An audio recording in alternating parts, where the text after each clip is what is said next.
Now this dish right here is my take on the Dan Dan noodles with a little bit of tweaks here and there. First, I'm gonna start by making our sauce. It's kind of nutty, spicy, and salty, which is a really great combo for this noodle.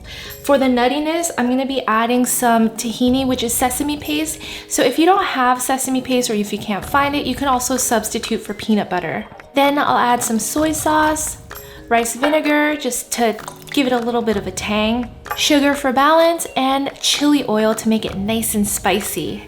Give it a mix.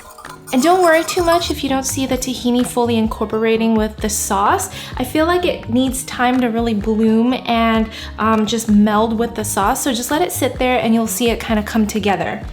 All right, well that's pretty much it for the preparation. We can start cooking now. For the protein here, I'm gonna be using ground pork. And with any ground pork, you wanna make sure that it cooks to an internal temperature of 160 degrees. I'm gonna turn on my wok and let it get really hot. Then I'll add a drizzle of oil. Then we'll add in our pork, season it with a little bit of salt, and to really spice it up, I'm gonna add some minced ginger and garlic. I'm gonna continue cooking and stir frying this until the pork is halfway cooked through and you get those crumbly pieces. Just make sure to break it up with your spoon. And then I'm gonna add our tahini sauce mixture in there along with some chicken broth, and we'll just let it simmer and thicken up. And depending on how soupy you want your noodles, you can let it simmer for another 5 minutes to reduce by half, or you can just serve it like this and have like a really soupy sauce. But I like mine a little bit on the thicker side, so I'm gonna let it continue simmering.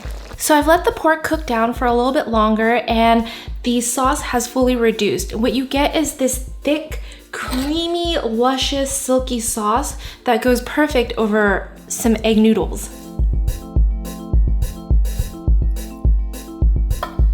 Now to dress it up, I'm gonna add some shredded cucumbers, sliced green onions, and then I'll top it off with some black sesame. And since I'm a glutton for punishment, some more chili oil. I like it spicy.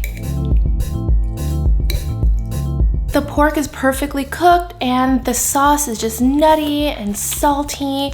With that kick from the chili oil, it makes for the perfect noodle dish. Comfort food.